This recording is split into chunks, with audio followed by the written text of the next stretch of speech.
Salam sejahtera, terima kasih karena menonton channel Nazilin Unity.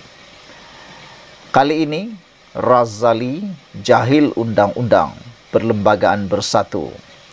Itu komen balas daripada ahli Parlimen Bukit Gantang apabila kenyataan Razali Idris bahawa keahlian Wakil Rakyat Bersatu yang berpaling tadah dengan menyokong Perdana Menteri Anwar Ibrahim sudah tergugur secara automatik membuktikan Ketua Penerangan Parti itu jahil tentang undang-undang dan perlembagaan parti, kata ahli Parlimen Bukit Gantang Syed Abu Hussein Hafiz Syed Abdul Fassal.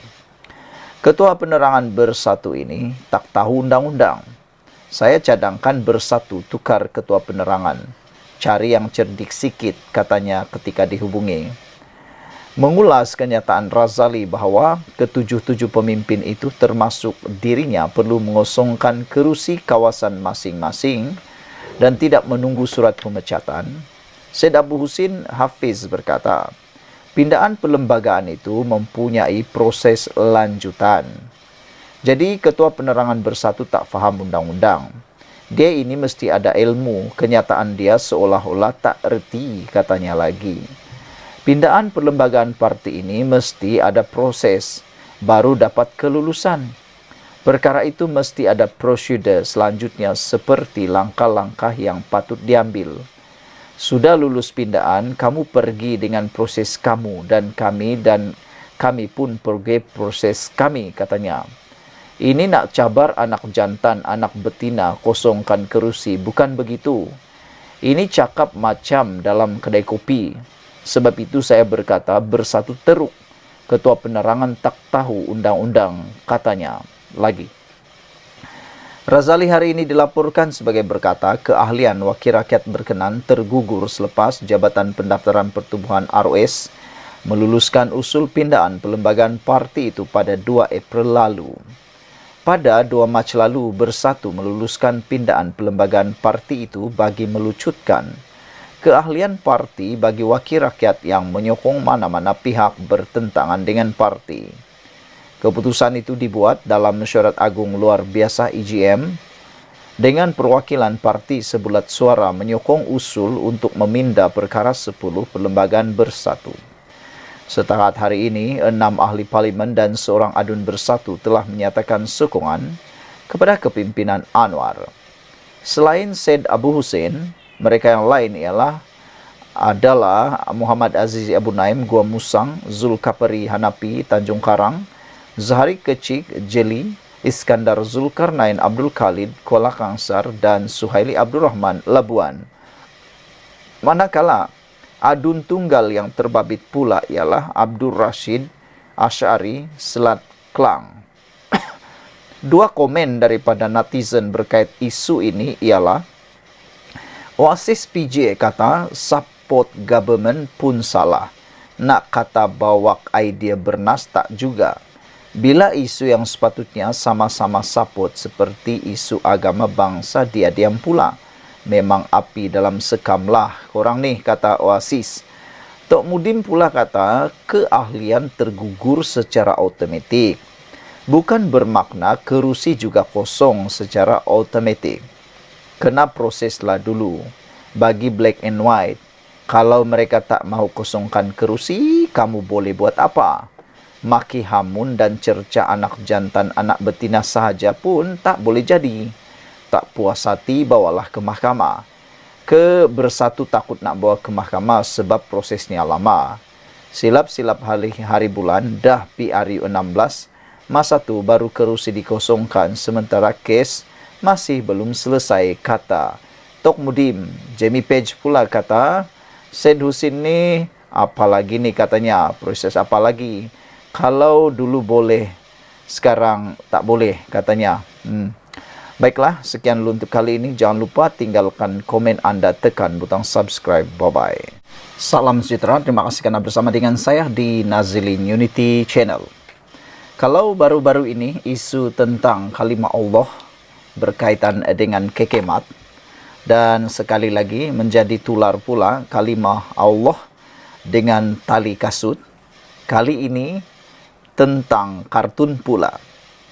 Ini apabila Zuhar ataupun Zunar mempersoalkan, bahagian mana kartun saya hina Allah, kata soal Zunar. Diterbitkan daripada Malaysia Kini. Kartunis Zunar menegaskan, dia memadam sebuah karyanya di media sosial kerana menjunjung titah yang di-Pertuan Agong Sultan Ibrahim Sultan Iskandar dalam isu kalimah Allah, dan bukan disebabkan pemuda PAS Kelantan membuat laporan polis. Kata Zunar, ya, saya delete kartun tersebut dalam sosial media, tetapi bukan kerana saya takut berdepan dengan laporan polis yang mereka lakukan. Saya tahu pasti apa yang dilukiskan. Cuma saya rasa selepas titah yang di Pertuan Agong terbaru, sudah sampai masanya menghentikan karya-karya mengenai isu tersebut, katanya melalui satu kenyataan kepada Malaysia Kini. Pemuda PAS Kelantan pada 9 April lalu membuat laporan polis di Kota Bahru terhadap laman Facebook Zunar Kartunis Fans Club dan menuduhnya menghina kalimah Allah. Pun begitu, Zunar berkata, dia tidak akan melayan tindakan oleh pemuda PAS Kelantan kerana mereka tidak ada keupayaan untuk berfikir secara intelektual. Kerana itu, mereka tidak memahami karya-karya kartun satira, katanya. Gambaran fobia. Tapi kepada publik ingin saya jelaskan, dalam visual kartun tersebut, bahagian manakah yang dikatakan sebagai menghina Allah atau agama Islam? Kepada mereka yang mahu berfikir dengan akal sihat, kartun itu hanya menggambarkan ketakutan atau fobia sesetengah golongan terhadap sesuatu lambang sehingga kan menimbulkan tafsiran berlebihan. Jelas pengkarya itu lagi. Yang di Pertuan Agong, Sultan Ibrahim pada 9 April lalu berkenan menerima menghadap pemimpin kanan Parti UMNO dan DAP di Istana Negara Kuala Lumpur. Dalam satu hantaran di Facebook, Sultan Ibrahim, ia menyebut sesi menghadap itu bertumpu kepada perkembangan semasa berkaitan isu-isu sensitiviti agama dan kaum. Mereka yang hadir adalah Timbalan Presiden UMNO Muhammad Hassan, Pengerusi UMNO Melaka Abdul Rauf Yusuf, Ketua Pemuda UMNO Dr. Muhammad Akmal Saleh dan Timbalan Setiausaha Agung DAP Leo Cintong. Pada pertemuan itu, Seri Paduka juga mengingatkan pemimpin politik supaya tidak melampau dalam memberikan pandangan mereka tentang isu-isu agama dan perkauman. Bukan hanya UMNO dan DAP, tetapi juga semua parti. Pemimpin mesti menjadi jambatan atau penghubung antara rakyat majmuk negara kita dengan contoh perilaku yang matang titah baginda. Adalah dipercayai sesi menghadap itu untuk menyelesaikan kekusutan berhubung kedai serbaneka kekemat yang mengundang kontroversi selepas stalking yang tertera kalimah Allah ditemui di 3 cawangannya bulan lalu. Mengulas lanjut, Sultan Ibrahim bertitah kerajaan baru-baru ini sepatutnya membuka mata semua pihak. Bertitah kejadian baru-baru ini sepatutnya membuka mata semua pihak bahawa semua lapisan rakyat mempunyai tanggungjawab menjaga perpaduan negara. Titah baginda perpaduan yang jitu dalam kalangan rakyat akan menjadi pemangkin kepada kesejahteraan sejagat Malaysia. Yang di Pertuan Agong juga bertitah supaya bermaaf-maafan antara satu sama lain sempena Aidilfitri dan membuka lembaran baru. Terdahulu, Sultan Ibrahim berkenan menerima menghadap pengasas dan pengerusi eksekutif Kumpulan KK Supermat dan Superstar Sendirian Berhad Chai Kikan pada 3 April. Sesi menghadap di Istana Negara Kuala Lumpur itu berlangsung selama 15 menit. Pada sesi menghadap itu, Chai memohon maaf dan mohon ampun kepada Seri Paduka Baginda serta seluruh umat Islam berhubung isu penjualan stoking yang tertera kalimah Allah di beberapa cawangan kedai serbaneka tersebut.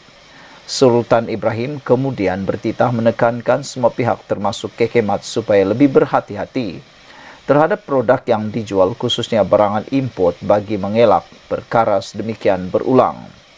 Kedai Serbanneka Kekemat mengundang kontroversi selepas stoking yang tertera kalimah Allah ditemui di 3 cawangannya. Kekemat dan bekas pembekalnya kemudiannya memohon maaf atas perkara itu dan mendakwa mereka terlepas pandang. Pada Mac lalu, Chai dan isterinya Loh Siu Mei selaku pengarah telah diheret ke Mahkamah Session Shah Alam dan didakwa dengan pertuduhan sengaja melukakan perasaan orang Islam. Mereka mengaku tidak bersalah dan mohon dibicarakan. Selain menjadi sasaran kempen boikot khususnya daripada pemuda UMNO, 3 kedai Serbanneka diserang cubaan bom api. Sekian dulu untuk kali ini. Jangan lupa tinggalkan komen anda, tekan butang subscribe. Kita jumpa lagi. Bye-bye. Salam sejahtera, terima kasih kerana bersama dengan saya di Nazilin Unity Channel. Isu paling hangat di media sosial sekarang ini ialah melibatkan sengaja ingkar beraya lewat boleh didakwa hina agung.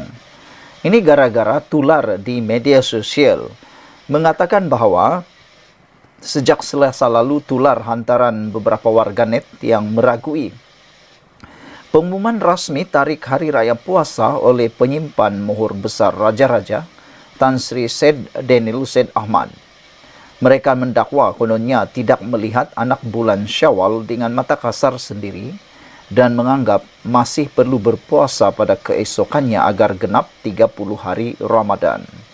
Bahkan kumpulan tersebut menyifatkan tarikh Aidilfitri itu tidak sah kerana dirayakan serentak dengan Arab Saudi pada 10 April setelah hilal gagal dicerap di negara berkenaan. Saudara-saudara sekalian, dakwaan itu telah pun disangkal oleh bekas Ketua Hakim Syari. Beliau kata sengaja ingkar beraya lewat boleh didakwa hina agung. Umat Islam yang sengaja berniat meraihkan Hari Raya Aidilfitri lewat sehari boleh ditahan serta didakwa sebagai kes derhaka kepada Yang di-Pertuan Agong. Demikian ditegaskan bekas Ketua Hakim Syari'i Wilayah Persekutuan Datuk Muhammad Abdullah sebagai mengulas tindakan segelintir menyambut perayaan itu pada 11 April lalu. Individu ini sebenarnya akan dikira sebagai melakukan satu kesalahan, melanggar perintah pihak berautoriti, malah dia boleh ditahan atau dituduh di Mahkamah Syari, katanya ketika dihubungi. Ulang sekali lagi, sejak Selasa lalu tular hantaran beberapa warganet yang meragui pengumuman rasmi tarikh Hari Raya Puasa oleh penyimpan mohor besar Raja-Raja Tan Sri Syed Daniel Syed Ahmad. Mereka mendakwa kononnya tindakan melihat anak bulan Syawal dengan mata kasar sendiri dan menganggap masih perlu berpuasa pada keesokannya agar genap 30 hari Ramadan. Bahkan kumpulan tersebut menyifatkan tarikh Aidilfitri itu tidak sah kerana dirayakan serentak dengan Arab Saudi pada 10 April setelah hilal gagal dicerap di negara berkenaan.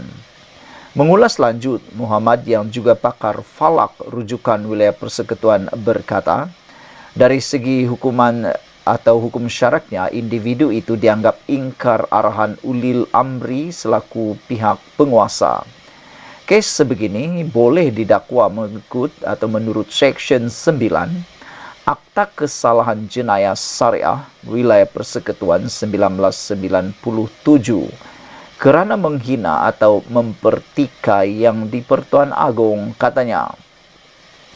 Situasi itu, ujar beliau, disebabkan pengistiharan tarikh 1 Syawal hanya diwartakan sah selepas ia mendapat perkenan Seri Paduka Baginda setelah dipersetujui Majlis Raja-Raja. Malaysia jelasnya menerima pakai kaedah penetapan permulaan Ramadan dan Syawal berdasarkan hisab dan ruqyah sejak tahun 1972 untuk penyeragaman tarikh di seluruh negara. Dipetik daripada utusan.com.my. Sekian dulu untuk kali ini. Jangan lupa tinggalkan komen Anda, tekan butang subscribe. Bye-bye. Salam sejahtera, terima kasih karena bersama dengan saya di Nazilin Unity Channel. Disangkakan semuanya sudah surut, disangkakan semuanya sudah berhenti, disangkakan semuanya sudah berhenti dan padam, dan tidak lagi berulang selepas UMNO dan DAP menghadap agung baru-baru ini berkaitan dengan perkara yang sensitif yang ada di Malaysia berkait dengan 3R dan sebagainya. Rupa-rupanya perkara itu belum lagi berhenti. Ini apabila isu boikot kembali panas di media sosial, khususnya di Malaysia Kini. Di web Malaysia Kini menulis bukan kempen boikot ekonomi jadi teruk, tapi sebab ada menteri yang bodoh. Itu ditulis oleh Akmal Saleh, Ketua Pemuda UMNO. Sehingga isu ini mendapat perhatian cukup luar biasa. Viral di mana-mana, tular di mana-mana, bahkan di-share di banyak, dikongsikan di banyak platform media sosial termasuk TikTok, YouTube, Facebook, dan juga laman X dan Instagram. Ramai yang memberikan komen yang pelbagai, ada yang panas, ada yang menyindir, ada juga yang saya sendiri pun tidak berani untuk membacakannya karena ia betul-betul berunsur sangat tidak elok lah bahasa-bahasa mereka nih. Mula ada yang seperti mau menyumpah dan sebagainya, macam-macam lah. Anda boleh merujuknya sendiri di ruangan Malaysia Kini. Saya pun lidah saya kelu untuk membacakannya, tetapi saya akan bacakan untuk Anda beberapa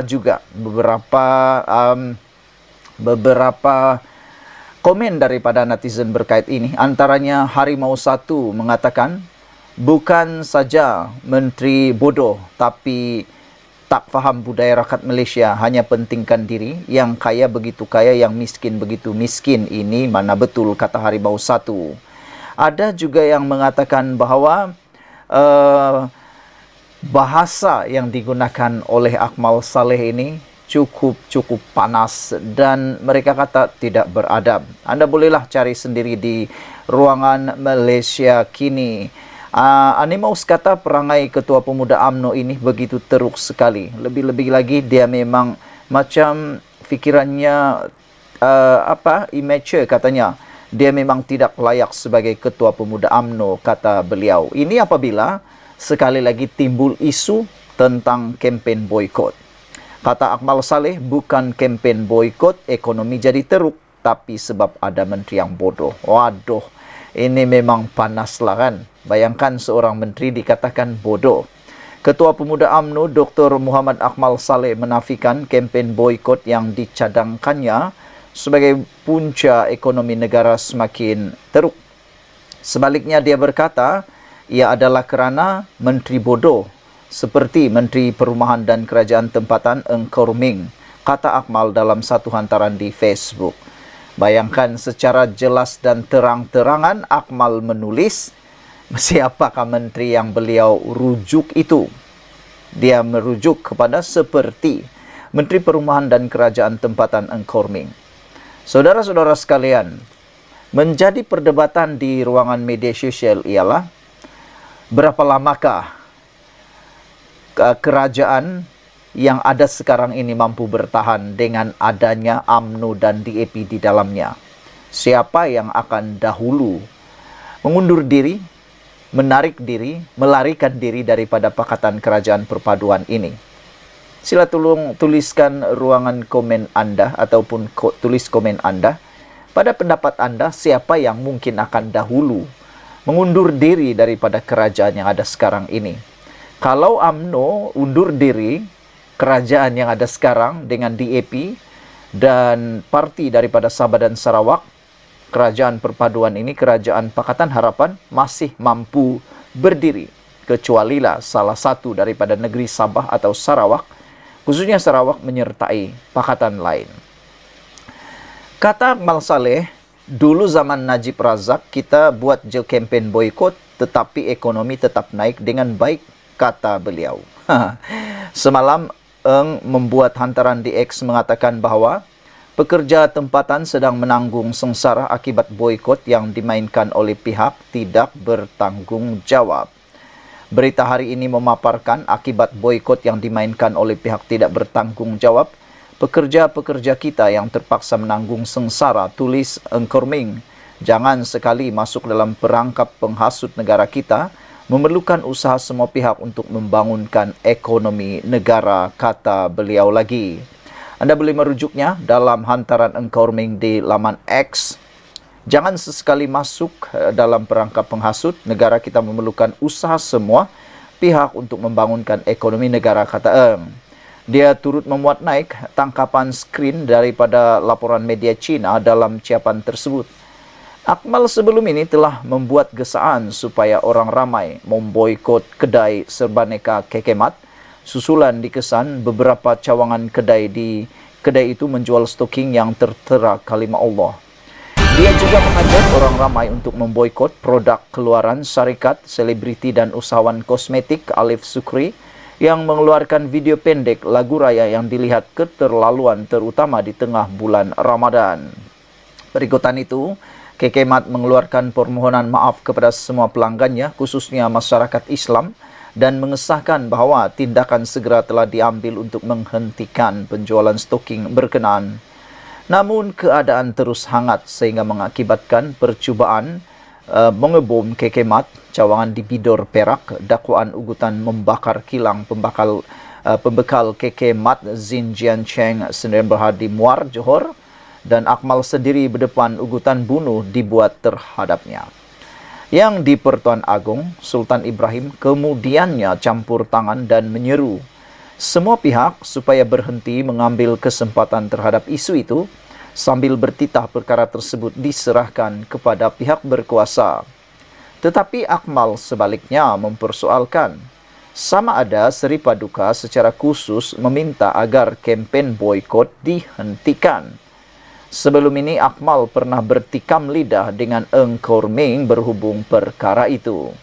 Eng menggesa Akmal supaya berhenti menghasut sentimen perkauman dan agama kerana ia mungkin menjadi masalah kepada UMNO. Kalau kamu kata mempertahankan kalimah Allah dengan memboikot Kekemat itu hasutan, teruskan bro, kata Eng.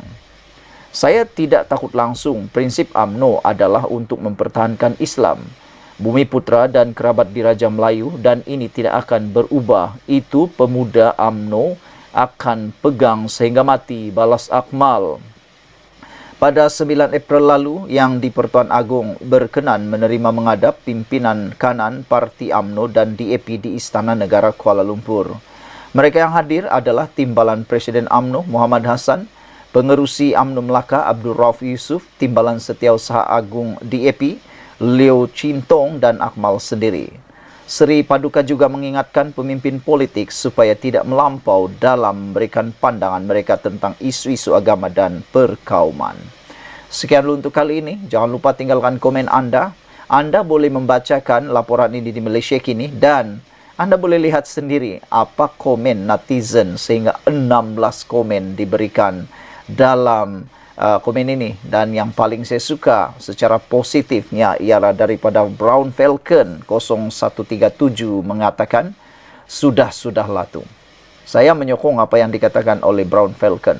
Sudah-sudahlah tu. Kita kena move on. Negara Malaysia kena move on. Semua pun sama saja, kata Brown Falcon. Kebanyakan ahli politik Malaysia ini perlu bermuhasabah diri. Sekian dulu untuk kali ini. Jangan lupa tinggalkan komen Anda, tekan butang subscribe. Kita jumpa lagi. Bye-bye.